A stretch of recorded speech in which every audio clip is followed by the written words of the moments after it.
Welcome back, folks, to the Get a Grip on Lighting podcast. On today's show, we have Taisha Bezzo. That's right, from Evluma. She's one of the magicians, Greg, down at Evluma.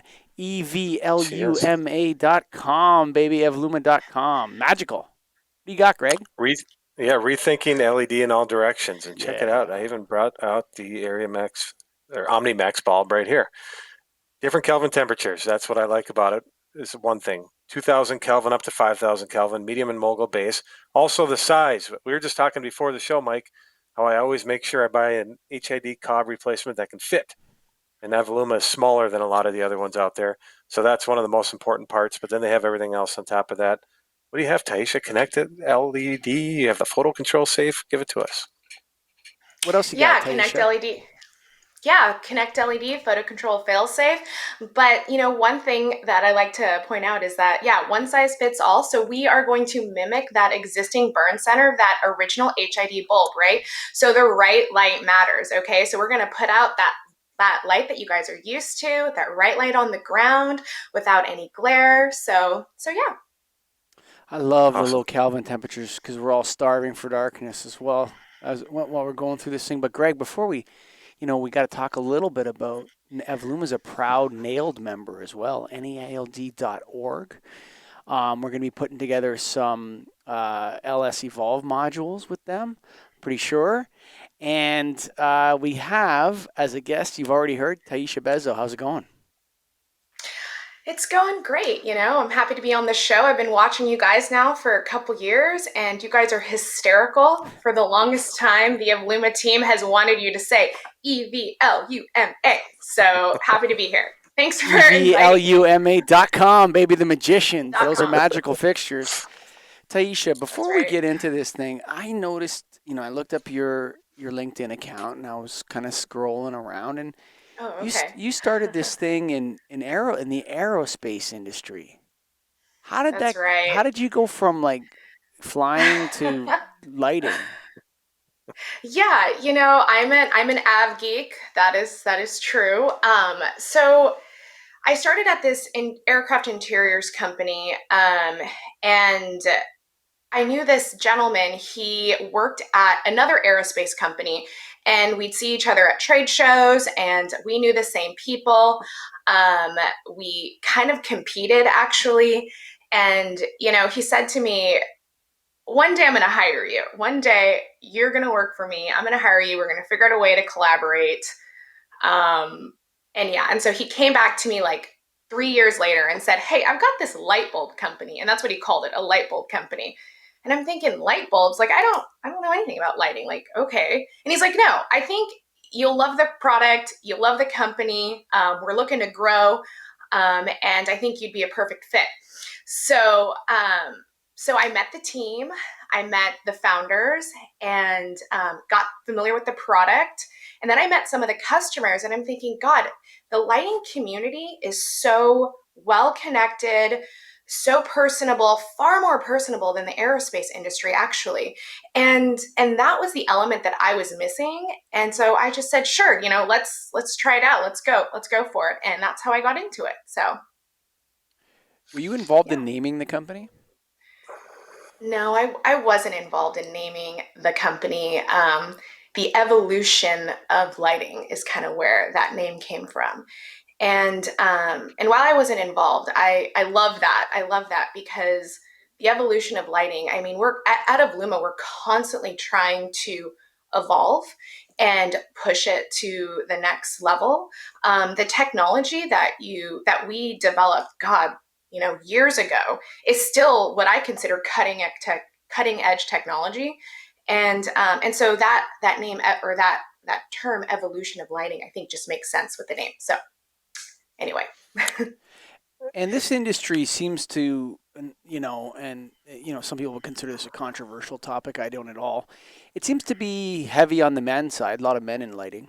When you Hmm. came into lighting, you're coming from a different industry. Did you find it as welcoming as some of the other women in the business? That's an interesting question. Again, I came from the aerospace industry, which is heavily male dominated. And so that's something that I'm, not unfamiliar with. I would say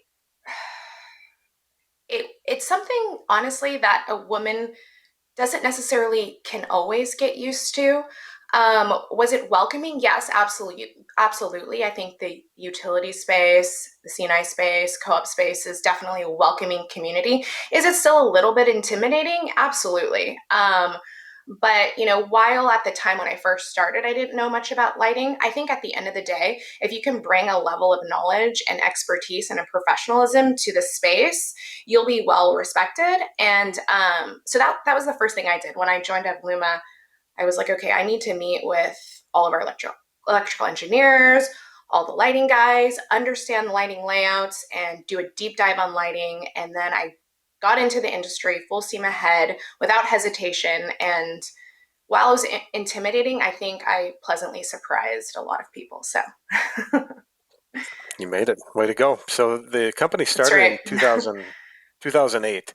Do you know Mm-hmm. what was the original intent, or why did they start? What Yeah. was their first product?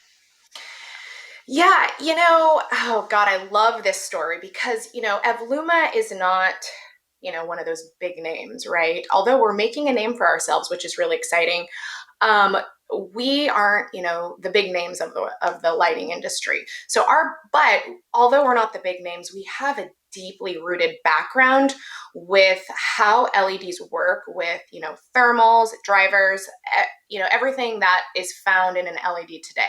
And that's because of our roots. So we came from the high-speed photo finishing industry. And what does that have to do with lighting today, or LED lighting? Well, in those high-speed photo finishing machines, there were, drivers and LED diodes and thermal management systems in order for them to actually work. And so we took our expertise in the high-speed photo finishing industry and we applied it to lighting. And why is that? Well, no one prints photos out anymore, right? Like I don't know. I mean, I barely know about taking a roll of film and getting it developed. No one's doing that anymore, right? And so we saw the writing on the wall and we applied our technology to the lighting space. And we realized, gosh, we're actually experts in thermal management. I mean, the number one reason why LEDs fail today, right, is poor thermals. And we're experts in that. We've been doing it for over 25 plus years. And we realized, hey, look, we're good at this. We like to think we helped pioneer the space in LED lighting, which is really exciting, and that's why we transitioned to it. So, and we also teamed up with all sorts of customers to actually get the light right. So, Nice. And so to touch on the thermal management, give us the yeah, things that we should understand, or what is the most important part of that when it comes to LED? you know, being able to dissipate heat, right? I think that's how you make LEDs last. And there's certain circuitries within like a circuit board or a driver board that will help manage that. So if you look at the OmniMax, right? So I don't know if you have it in front of you, but if you look at the OmniMax, yep, you can see that we've got these heat sinks that are on the top and on the bottom. Well, a lot of retrofits today, first of all, are in an enclosed fixture, so it's really hot, right? It gets really hot, and for the most part, thermal management is just typically with like an extruded heat sink, right? And then that's it. So there isn't any typical moving parts. And that moving parts inside an enclosed fixture has always been looked down upon. But, how do you manage heat inside an enclosed fixture with just an extruded heat sink? I mean, it's really difficult. Sure, it might extend the life of the lamp for maybe 5 years, maybe 10 years, but how do you move past that? And you have to have some sort of moving parts. So what Evluma has done is we actually have 4 layers of thermal management. We've got a heat sink, just like everyone else. So we've got a very intricate extruded heat sink. And then we've got an actual fan. And so what the fan does is that it constantly circulates air inside of the heat, inside of the globe, right? So it's constantly moving air. And then in addition to that, we've got these sensors that are on the driver that are constantly sensing heat, right? So if it reaches a certain centigrade, 60 centigrade, 90 centigrade, our light will actually dial itself back down just a little bit until it reaches normal operating temperature, which is awesome. And then because we have the fan that's constantly moving heat, we're actually able to use the globe as a secondary heat sink, which is really awesome. So, yeah. Nice. You know, I don't know if you have the answer to this one, but I sent Mike a picture over the weekend. I was at a famous fast food restaurant, we'll say, in Minnesota, and they had a LED light fixture on the outside that was flashing on and off. What is that for? Oh, okay. That was a video. That was a video. Flashing. He sent me the video of the light flashing. It was I love legitimately those videos. flashing. Yeah. Oh man, it was bad. So what would that be from? Does that have anything to do with thermal? I know it's probably an inexpensive fixture, but is there any scientific term or anything that we could understand with that? If you don't know, Okay, so that's there could be fine, a too. number. Yeah, you know, there could be a number I of got an reasons answer. why It's a piece of crap. Yeah, there you go. Exactly. Exactly. You know what I mean? Like, you can get what is utility grade, right? Like, what is we use the term utility grade in the utility space, and what kind of term do you guys use as far as like a robust product? I don't know if I've identified that as yet. Like, here, Yeah. let me answer the question by expanding on that. What I notice about Yeah, and I Evluma, will too. okay, is that your products don't look like anybody else's. Like a lot of times Yeah. I'm looking at a vendor, you go from one vendor to the next, and there's a lot of the same products, like almost very, very similar. They look a lot alike. There's a lot of similarities. When you go to avluma.com, and you know this, yes, Avluma advertised on this, but I'm being serious with the guests. I'm not, I'm saying this is as a lighting distributor. The products all look different. They're very different looking. Yeah. And there's some more features we're going to talk about, but there's a lot of features that other people don't have. So I don't know if there's a term. Utility grade sounds like an interesting title for that, Greg, meaning long lasting, maybe able to maintain it, possibly, if it fails in the future, perhaps easily connected to a control system. That's what I think you mean when you say utility grade. But I don't think we have a term for that, Greg, do we? No, and we talked a little, Taisha, before, but yeah, I don't know that I mean, I say commercial grade. You know, things are commercial grade or high quality, but I don't have a term to sum that up. So you expand on that, Taisha. Yeah. So, your question was, why is it flashing? Well, when we look at our products, we consider it utility grade, and that basically encompasses everything that you said. Long lasting. So is it going to last, 20 plus years, or is it going to actually last that L70? Right. And so what does a product need to entail to last 20 to 25 plus years? And so that includes, a good driver. And so, we've tested all the off-the-shelf drivers on the market.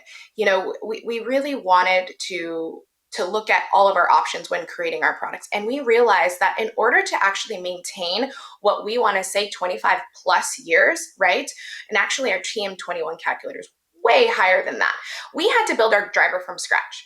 And so it's our own proprietary driver with our own type of thermal management system and our own surge protection. So all of our lights are 20 kV, 10K surge protection. So why was it flashing?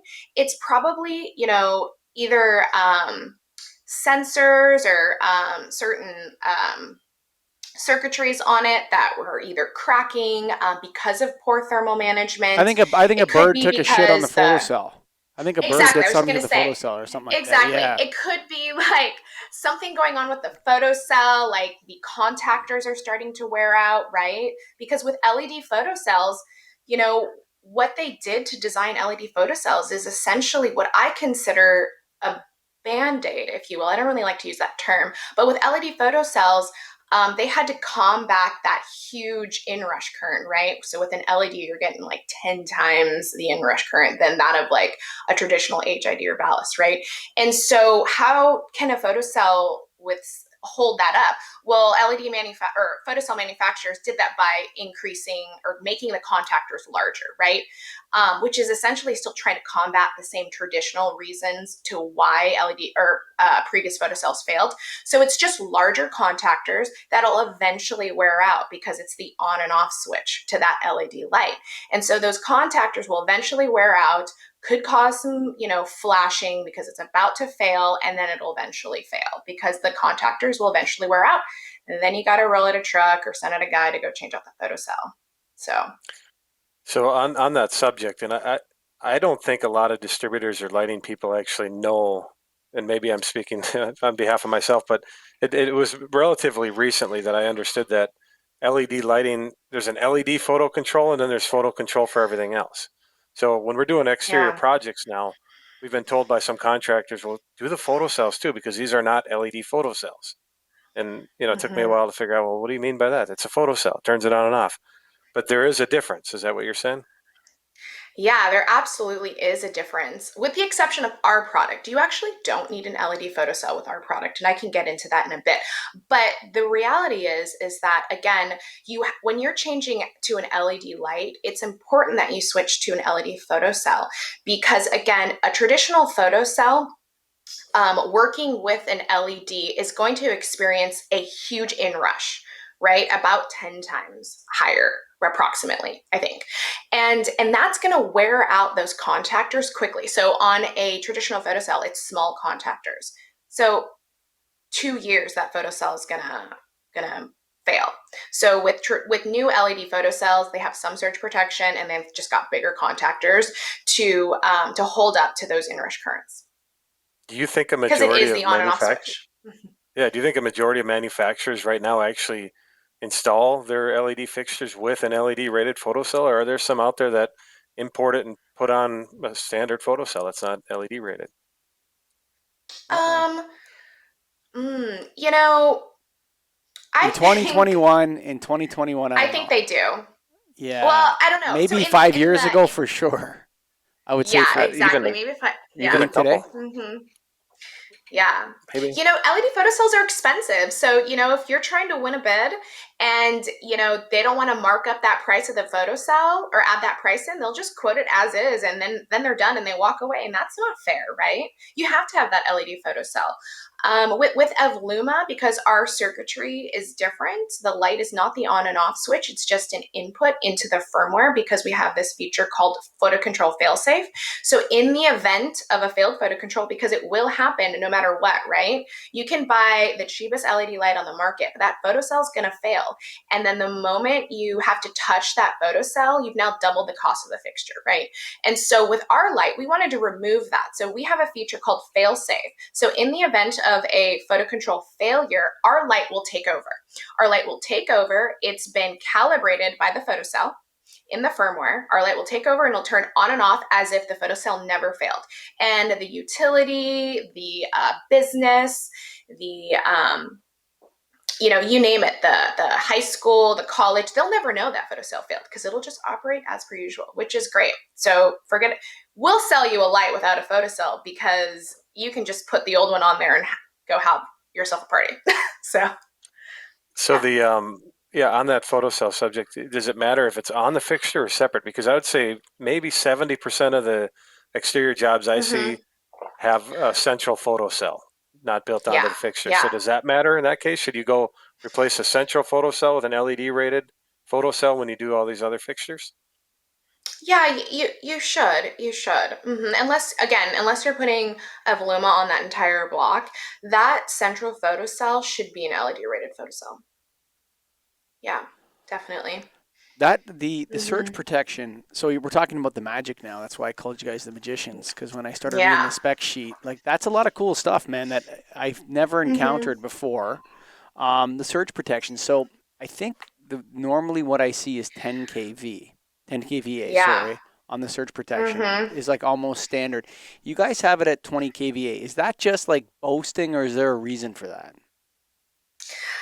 Yes, there is an absolute reason for that.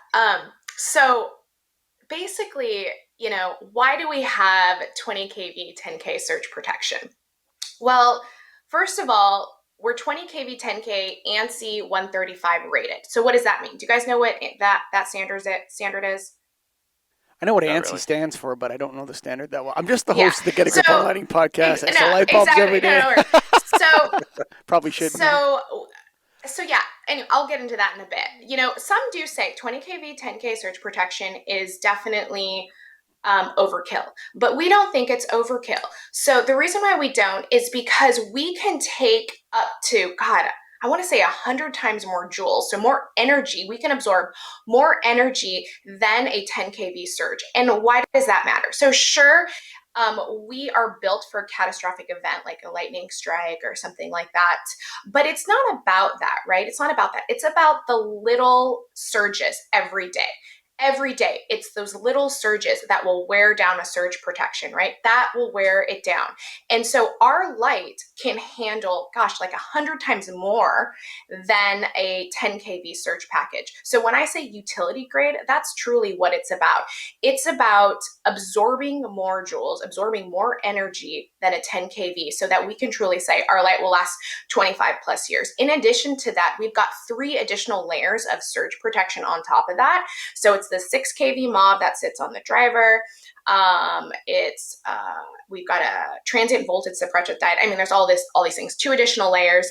And so not only do we have the 20 kV mobs in the beginning, we've got 3 additional layers to shunt any residual surge that gets through, because that happens, right? And that's why we're ANSI certified. So You think a lot of the exterior fixtures that burn out, because there are a lot, especially the initial first versions that came out, is it because of surge, or is it thermal management, or what do you think is the number one killer of LED lights? Thermal management, probably, but I would say all of the above. I think thermal management, although perhaps it's getting a little bit more handled on, thermal management was, gosh, for a long time, the number one reason. And I still think today, the number one reason why LEDs fail today. I mean, I'm sure you guys have all read about how lights in the beginning with LEDs just significantly degraded after 5 years, which is just wild.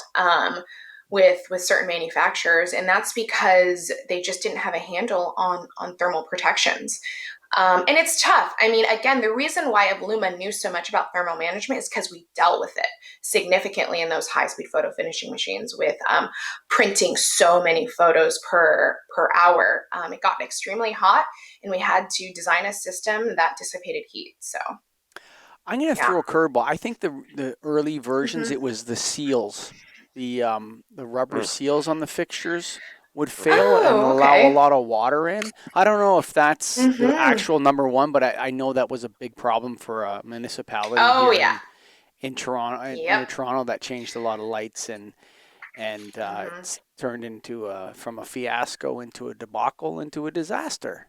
It's funny how that goes. Exactly. One or 2 lights go, and then the manufacturer provides a replacement. Then a whole bunch of lights go. It's like popcorn. LED lights, all lighting is like popcorn. In the beginning, you just get pop, pop, pop, and then all of a sudden, pop, pop, pop, pop, pop. So it goes from fiasco to debacle to disaster. Exactly. That's what happens. So let me ask you. You go ahead. Totally right. Yeah. Popcorn. Oh no, you're absolutely right. It's interesting that you say that, because in the beginning, when a bunch of LED manufacturers came out with their lights, there were no true regulations around it, right? There just wasn't regulations, and so there are all these manufacturers trying to get on this bandwagon of producing LEDs, and so that's why in the beginning we saw kind of a flood of failures, right?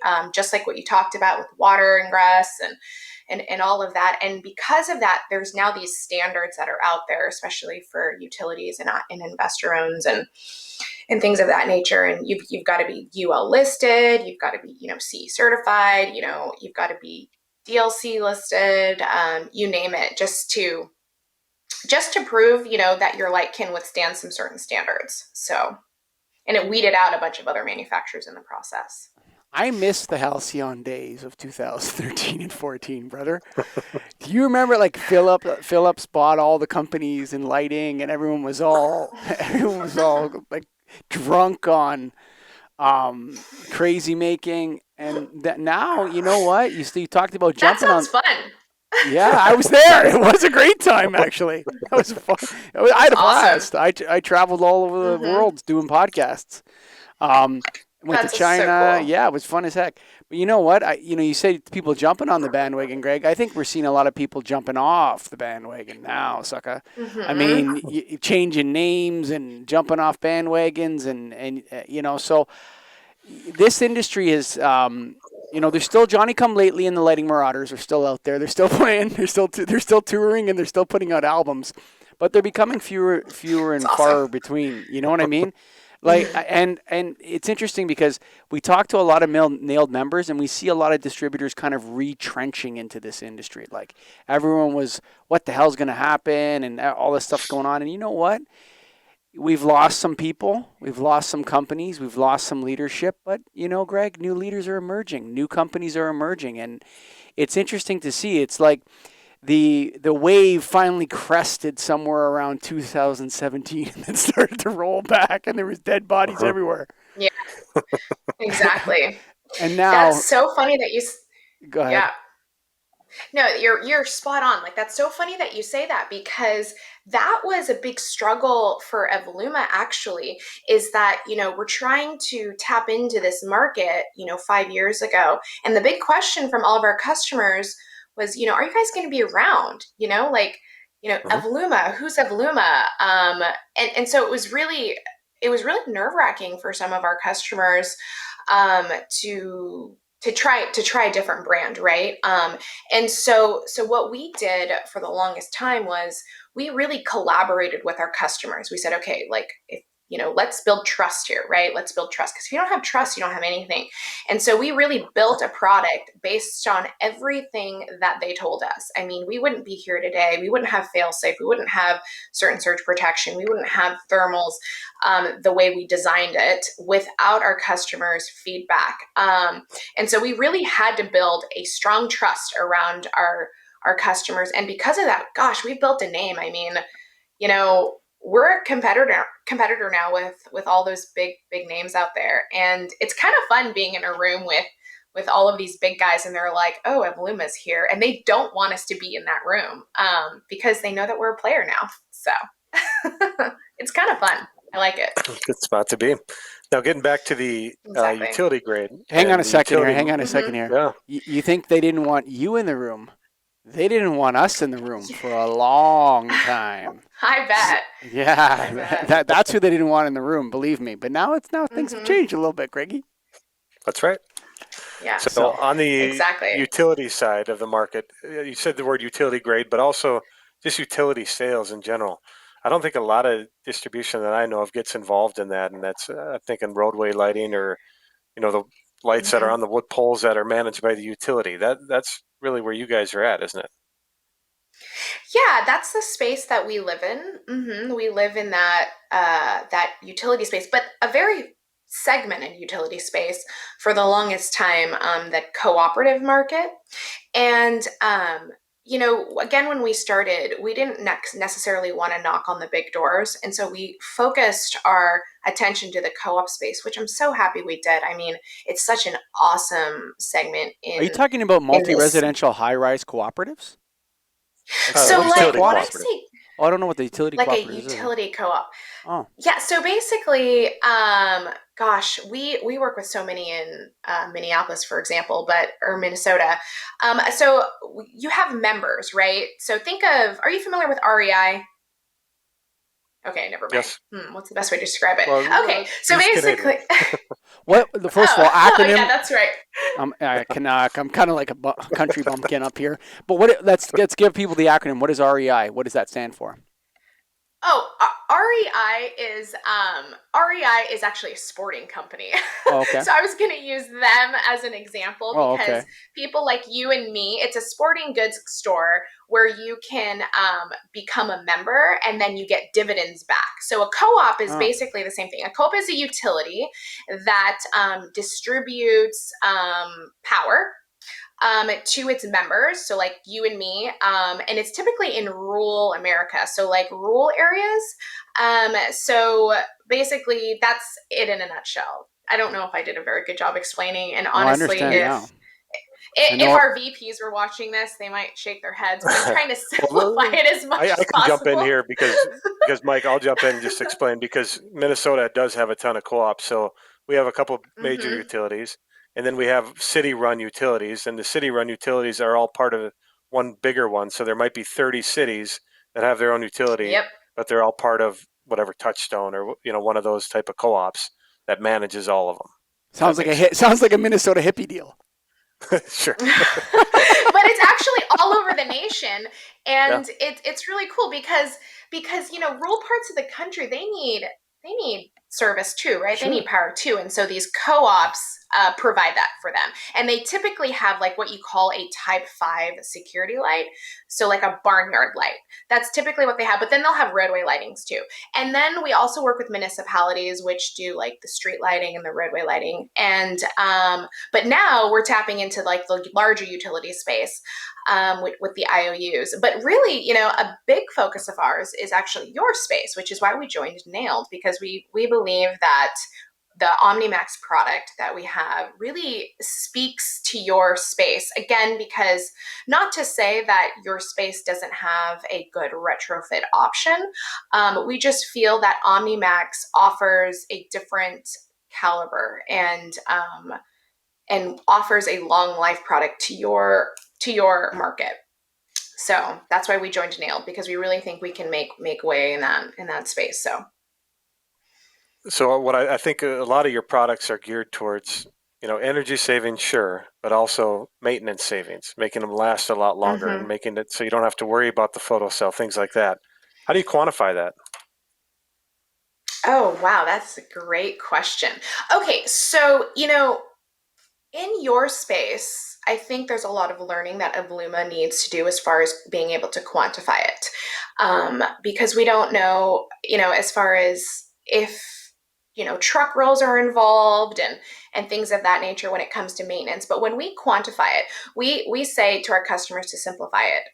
Every time the photo cell fails, you are doubling essentially the cost of that light, because you're going to have to send your crew, you're going to have to block traffic, you are going to have to set up cones, take time to change that photo cell out, right?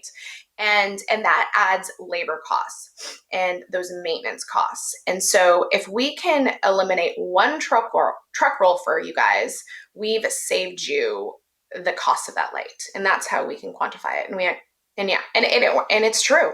So Yeah, I think we need to do some LS Evolve modules on LED photo cells and non-LED photo cells mhm. and surge protection and a couple other things like that, so we can get this into the distributors' heads that this stuff is important. Because I'll tell you right now, guy at an order desk, Mhm. I don't know if he's thinking about that much, and he needs or she needs to think about that.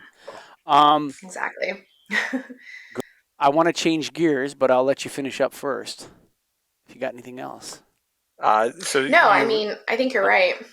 Greggy. yeah. So from the maintenance standpoint, then you'll kind of give them rough numbers. Do you actually calculate it as part of a payback and say, it's going to Exactly. Yep. decrease it? Yeah. We have a detailed payback that really goes through all of it. I mean, it goes through, energy costs.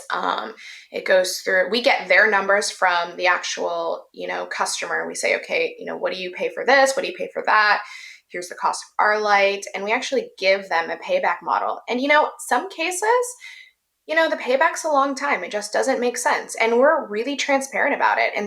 But 90% of the time it makes sense. It 100% makes sense.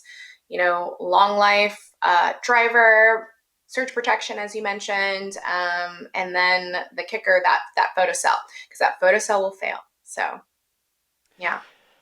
Before I move on, I want to talk to you about your control system because I almost forgot, but I have one more question. I have another question that I got to bring up before Yeah. we kind of stay in that hmm 30 to 45-minute range. You know what I mean? So let's Yeah. talk to us a little bit about your controls. Yeah, so again, because we like to collaborate with all of our customers, everyone is talking about like smart city, right? Everyone is wanting to be able to connect to all their lights and communicate with it. And that can be so expensive. That can be extremely expensive. And so we said, okay, how can we develop a system that puts communication into the hands of our customers, like truly into their hands, without having them install this network wide communication system. And so we said, while you're sorting that out, what we'll do is we will give you our software called Connect LED. And Connect LED is Bluetooth enabled, and it allows the customer to, from their phone, iPad, or Toughbook, or whatever they have, they can communicate with the light with our app. They can dim the light. They can turn it on and off. They can set a dimming schedule. They can run a diagnostic if something's going on with it. All sorts of things you can do with our app, all from your handheld device, which is really cool. And our system will also communicate with their system once they decide what direction they're going to go. But we've learned that takes years, so you might as well have Connect LED while you're sorting it all out. Are you starving for darkness, Taisha Bezzo? I am starving for darkness. There's a light right outside of my window that is starving for darkness. Oh my gosh, it's driving me crazy. And it drives me crazy because I'm in lighting and it's just blasting our whole cul-de-sac. I've already wrote letters. It's just there. It's 5K. It's just there's so much uplight. It's like light trespassing, actually. Exactly. That's exactly what's happening. Yeah, that light trespass. It's And disgusting. also just that it is, and also that just the what do you call it? So that's called, it's just the glare, right? Just that glare from the ground when I'm driving into my driveway, like I can't see very well. Ugh. Anywho, I could go on about it. I love the gaslight level on the gaslight 2000K on the OmniMax. That is it's time, man. That's an idea whose time has so come, because it's not like even a color rendering index difference. It's just a way cooler, bring back that candlelight feeling, beauty matter. Like 5000K is so ugly at night. It is. We all sell them, okay? We're all guilty. We've all done it, right, Taisha? We've all done it. Oh yeah.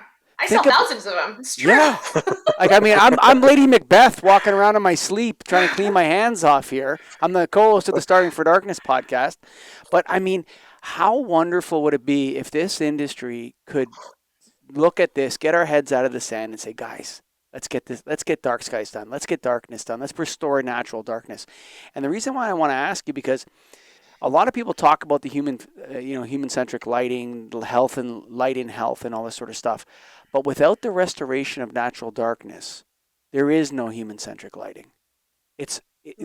All the benefits of human-centric lighting are largely lost if we don't restore that.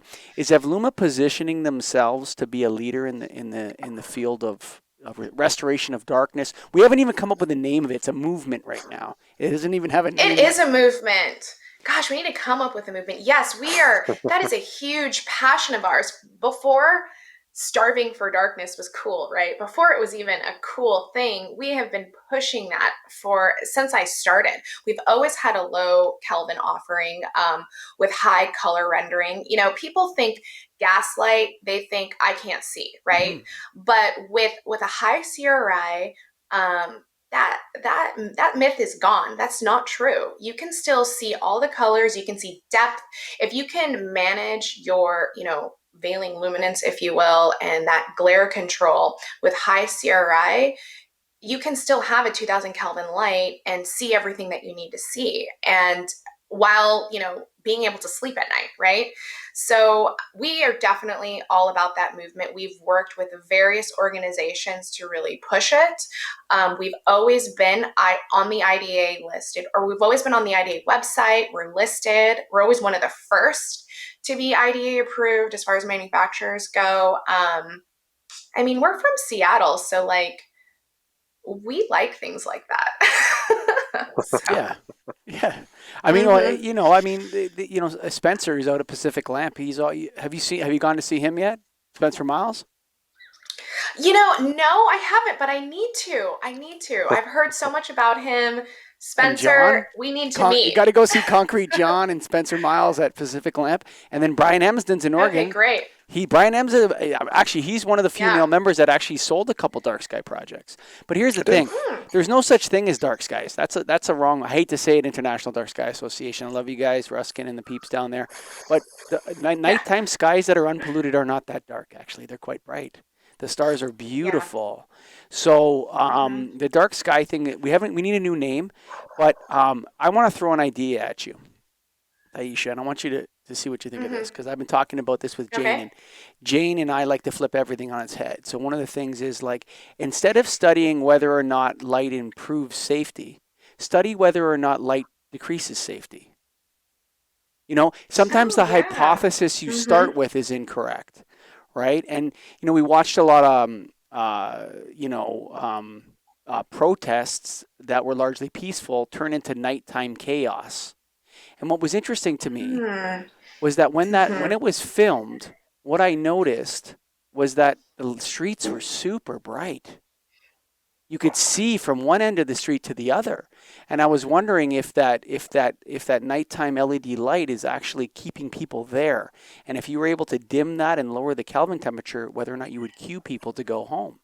And I thought that would be an interesting, that sometimes too much light can present problems. Like, I hate to bring up this thing on Get a Grip Lighting, but that scene with Kyle Rittenhouse, the video of that Mm-hmm. shooter guy, you could see where Mm-hmm. he was perfectly in the middle of the street, like as if it Yeah. was daytime. Mm-hmm. And I don't know if that's safety or not. I'm not sure that that's safe. Maybe maybe a little more focused light, less glare, less uniformity would actually provide a higher level of safety for people. But that's just one theory we've thrown out there. The second thing is this: Yeah. if we choose the restoration of natural darkness as the primary or maybe the single goal of the lighting industry, do we solve every other problem? The energy efficiency issues go away because we use less energy. The human centric lighting problems get solved.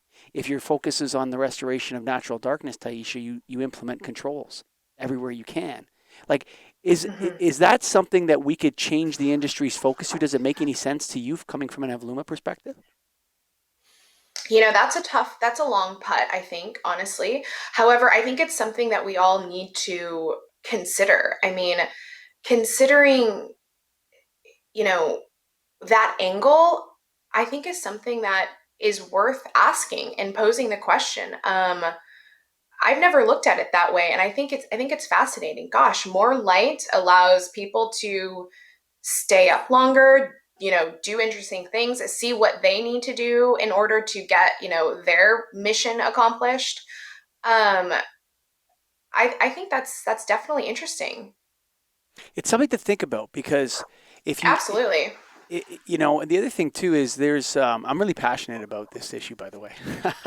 I think it's great. I think And it's great. and then the final point of that is, if we actually accomplish this, the business opportunities for of Luma and for Michael and Greg are absolutely enormous. Actually, if we think about it, it's not a pie smaller equation for the lighting industry, Taisha. Hmm.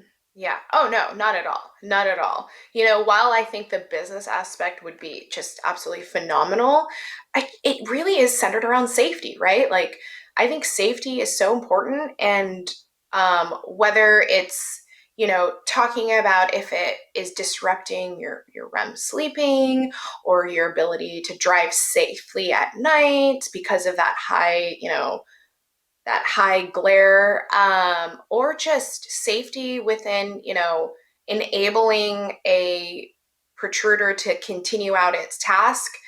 Those are all things, we need to consider when it comes to lighting. I love that different approach that you put on it. Something to think about, and something that I'll bring up in some of the topics that I have with other lighting people. We're trying to start the movement, and Starving for Darkness is the home of that thing. But every now and then it creeps into the Get a Grip Exactly. on Lighting podcast. Greg Ehrich, Taisha No, I That's Bezzo, think it's great. it has been an absolute pleasure to have you on the show. Thank you so much. Thank you so much for having me. It's been fun. You guys are awesome. great. But before we Thank go, you. if you're listening to this, you got to go to the Magicians. You heard about it, all the magical Yes. stuff. Nobody else has that stuff. I've never seen it before, and I've been in this game forever. So you got to go to evluma.com. That's Yeah, EVLUMA.com. That's right. I almost made it, that's right. but I got it. EVLUMA.com. Greg Eric. We talked about it earlier and during the show, the OmniMax. That's a ticket, man. Nice small profile. Has a different Kelvin temperatures Mm-hmm. that can help get to that darkness that we're talking about. Different bases, 2K to 5K, everything in between. Mm-hmm. And can be controlled. Also have the Photocontrol Failsafe built into it. So don't worry about that LED photo cell anymore. It's right here. And it has the That's surge right, protection guys. too, that one?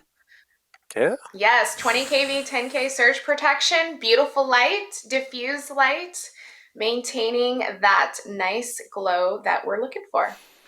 Folks, you got to go to evluma.com, get in touch with Taisha and the team down there, get a demo done, and get an account set up with them. Toot sweet, folks. Yes. Proud members of the National Association of Innovative Lighting Distributors, welcome to our family, Taisha, and everybody at Evluma. We're so happy to have you guys as members. And if you've made it this far, folks, hey, you know, Greg and I love you guys, all you listeners out there. We appreciate you, all our colleagues. We don't have listeners, Greg. We just have colleagues that happen to listen to the show. That's right. We love you guys out there. Thanks for listening. Bye. Thanks.